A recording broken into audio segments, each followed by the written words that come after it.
बिहार में काबा, जवाब सुनिए। बिहार में चुनाव बा, नेता लोग के बीच में आपसी दरार बा, बयानों के बौछार बा, और बिहार में हर कोई के दावा बा कि बन रहल हमार सरकार बा। बिहार इस वक्त विधानसभा चुनाव के दहलीज पर खड़ा है और मैं इस वक्त आपको बिहार के चुनाव से पहले बिहार के सियासी दंगल से जुड़ी हुई एक ऐसी खबर बताने जा रहा हूं जिसको सुनकर आपको लगेगा कि भाई बिहार की राजनीति में चल क्या रहा है। इस वक्त आप टुडे बिहार न्यूज पर मुझे देख रहे हैं और टुडे बिहार न्यूज पर आज आप ये समझने जा रहे हैं कि इस चुनावी मौसम में बिहार में जो यात्राओं का सिलसिला देखने को मिल रहा है, खास इंपैक्ट इसका कितना होगा। मैं बात आज तेजस्वी यादव और कन्हैया कुमार की करूंगा। मैं बात बिहार की राजनीति को लेकर महागठबंधन के दो प्रमुख घटक दल कांग्रेस और आरजेडी को लेकर करूंगा। आपको मालूम है बिहार में एक जो रिश्ता है आरजेडी और कांग्रेस के बीच बहुत पुराना रिश्ता है और ये दावों के साथ कहे जाते हैं कि ये रिश्ता जो बिहार में है वो रिश्ता टूटने वाला नहीं है, खत्म होने वाला नहीं है। लेकिन ये चुनावी साल है, हो सकता है कि चुटकी भर में खत्म हो जाए, हो सकता है कि गठबंधन के बीच ही दरार आ जाए, आरजेडी अलग और कांग्रेस अलग हो जाए। लेकिन कैसे, ये समझने की जरूरत है। देखिए, मैंने कन्हैया कुमार के नाम का जिक्र किया। इस वक्त दो ऐसे चेहरे हैं बिहार में जिसकी चर्चा सोशल मीडिया पर खूब होती है। दो नाम कांग्रेस के ओर से हैं। नाम है कन्हैया कुमार, नाम है राजेश रंजन और पप्पू यादव।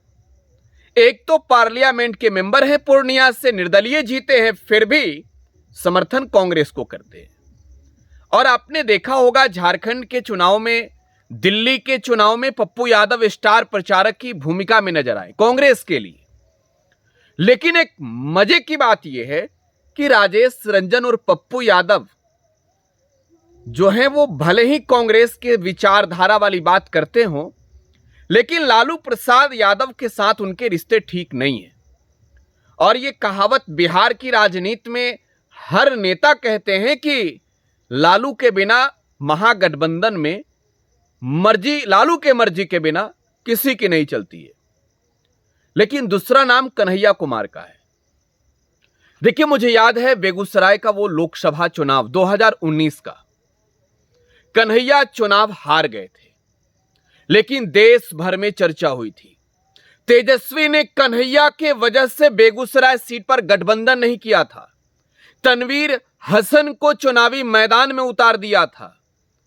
और एक बात की चर्चा जो तेजस्वी के विरोधी खेमे के लोग हैं वो करते हैं कि तेजस्वी यादव नहीं चाहते कि कोई दूसरा ऐसा चेहरा कांग्रेस या फिर किसी अन्य महागठबंधन के घटक दल में हो जो बिहार में मुख्यमंत्री का चेहरा बने।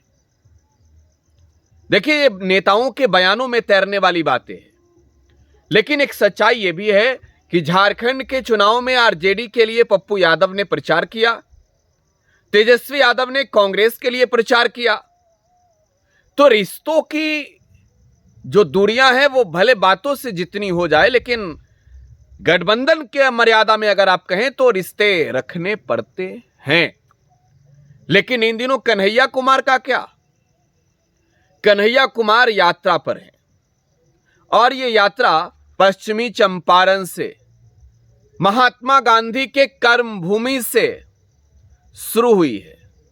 पलायन रोको यात्रा है, नौकरी दो यात्रा है, और इस यात्रा में जो भीड़ है उस भीड़ के जरिए स्पष्ट रूप से कांग्रेस इस वक्त बिहार में अपनी बड़ी मौजूदगी दर्ज कराना चाहती है।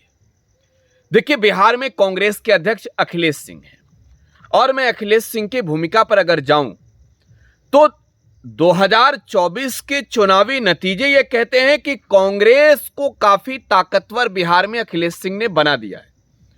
लोकसभा में 3 सीटों पर 9 सीटों पर चुनाव लड़कर 3 सीटों पर कांग्रेस ने जीत हासिल की है और इसका बड़ा क्रेडिट जो है वो अखिलेश सिंह को जाता है।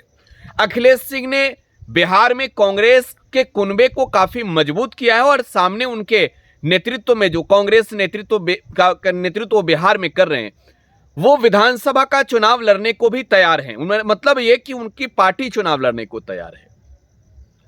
तो अखिलेश प्रसाद सिंह भी एक तौर पर कहें तो बड़ा इंपैक्ट है बिहार में और अखिलेश सिंह का रिश्ता लालू प्रसाद यादव से बेहद करीब का है। लेकिन अखिलेश सिंह का रिश्ता तो है, कन्हैया कुमार का रिश्ता नहीं है दोस्तों। कन्हैया कुमार इस वक्त पदयात्रा कर रहे हैं और उस पदयात्रा की तस्वीर आपके सामने आपके मोबाइल स्क्रीन पर हम दिखा रहे हैं। ये पदयात्रा में उमड़ी भीड़ इस वक्त आप जो देख रहे हैं, ये एक युवा नेता, कांग्रेस के नेता और यूथ कांग्रेस की ओर से निकाली गई पलायन रोको नौकरी दो पदयात्रा की है। ये पश्चिमी चंपारण से शुरू हुई जो यात्रा है वो पाटलिपुत्रा की धरती तक जाएगी, पटना तक जाएगी और बिहार की राजनीति में राजधानी में पहुंचकर कन्हैया बड़ा हुंकार भरेंगे। तो देखिए, कन्हैया आज के वक्त में यह माना जा रहा है कि कांग्रेस को मजबूत करने में तो जुटे ही हैं। जो कांग्रेस का कुनबा है वो अपनी ताकत को कन्हैया के बहाने ही बिहार में मजबूत करने में जुटी हुई है। कांग्रेस का जो कुनबा है वो जो इस वक्त की परिस्थिति है वो बिहार के चुनाव से पहले अपनी स्थिति इस कदर बनाना चाहती है कि आने वाले वक्त में जब सीटों का बंटवारा हो, जब गठबंधन के अंदर ये बातें हो कि आरजेडी कितने सीटों पर लड़ेगी, कांग्रेस कितने सीटों पर लड़ेगी, तो कांग्रेस की भूमिका जो है वो बहुत बड़ी हो। पिछली दफे 2020 के चुनाव में कांग्रेस ने बिहार में 70 सीटों पर चुनाव लड़ा। नतीजे जो है वो मैं ये कह सकता हूं कि बेहतर नहीं थे, क्योंकि 70 सीटों पर चुनाव लड़कर कांग्रेस ने मात्र 19 सीटें जीती। तो कांग्रेस इस वक्त जो है वो अपनी पृष्ठभूमि भी देख रही है बिहार में। आप इस यात्रा के जरिए ये कह सकते हैं कि कांग्रेस अपनी मिट्टी भी मजबूत करने में जुटी हुई है और कांग्रेस का ताकत अगर बिहार में बढ़ा तो देखिए, इसमें कोई दो राय नहीं कि जिस तरीके से हरियाणा के चुनाव हो, जिस तरीके से दिल्ली के चुनाव हो, जिस तरीके से कांग्रेस ने अकेले अपने बूते चुनाव लड़ा, भले नतीजे जो है वो कांग्रेस के अनुकूल नहीं आए हो, भले दिल्ली में कांग्रेस एक भी सीट नहीं जीत पाई हो, लेकिन कांग्रेस चुनाव लड़ती है अकेले, तो बिहार में आप ये कह सकते हैं कि महागठबंधन ना सिर्फ टूटेगा बल्कि आरजेडी के लिए भी एक बुरी खबर होगी। तो देखिए, ये दो युवा चेहरे हैं, तेजस्वी हो या कन्हैया, इन दोनों चेहरों की अगर बात की जाए तो ये दोनों बिहार की राजनीति के वो युवा चेहरे हैं जिनमें आने वाले वक्त में राजनीति के लिहाज से ये देखा जाता है कि ये बिहार की सियासत के ही नहीं बल्कि देश की सियासत के एक बड़े चेहरे होंगे जो इस बिहार के लाल हैं। तो कन्हैया की यात्रा का इंपैक्ट जो है वो अब दिखने लगा है। देखिए, कन्हैया कुमार की इस यात्रा के जरिए कांग्रेस स्पष्ट रूप से आरजेडी को यह संदेश भी देगी कि हमने जितने सीटों पर पिछली दफे 2020 का चुनाव लड़ा, आप उस सीटों में वृद्धि करिए, नहीं तो हम अपनी स्थिति में इस कदर अब आ चुके हैं कि हम अपने बल पर भी चुनाव लड़ेंगे। और मैंने चंपारण का जिक्र किया, मैंने इस रास्ते का जिक्र किया कि चंपारण से लेकर मुजफ्फरपुर के रास्ते जो है वो कन्हैया जब पटना पहुंचेंगे तो इस बीच के आप पॉलिटिकल गैप को समझिए। भले ही ये बेल्ट जो है वो आज के वक्त में आरजेडी मजबूत करने में जुटी है, लेकिन ये गढ़ कभी कांग्रेस का रहा है। तो कांग्रेस अपनी ताकत यहां बढ़ाने में जुटी हुई है। कन्हैया पदयात्रा कर रहे हैं और मैं ये दावे के साथ कह सकता हूं कि सियासत में इसका बड़ा असर पड़ेगा। तेजस्वी यादव के लिए एक बड़ा टेंशन यह है कि कांग्रेस टेंशन में उन्हें डालेगी। फिलहाल आप टुडे बिहार न्यूज के साथ बने रहे। धन्यवाद।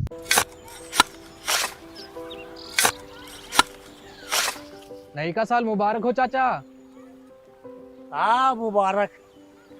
जब तक ये सरकार बा तब तक नया साल मुबारक। कहाँ का बात करत बाड़? बात ई बा, साल चाहे नया होके फिर चाहे हमार जिंदगी में तो बस दुख है, दुख बा। बाढ़ के समस्या 10 का 10 बा। फसल बर्बाद हो जाला या ऑन पॉन बिक जाला। ना कोई उपाय बा ना कोई राहत। बात तो सच बा चाचा। फिर से बाहर जाए के सोचे के पड़ रहा है कि सरकार से कुछ ना हुई। कबू कबू तो लागेला हमरे मजदूरन की जिंदगी में कोनो नया साल सच में मुबारक हुई। नया साल तो तब मुबारक हुई जब नई सरकार आई। बात तो सही बा चाचा। नया साल, नई सरकार, नया संकल्प, नया बिहार।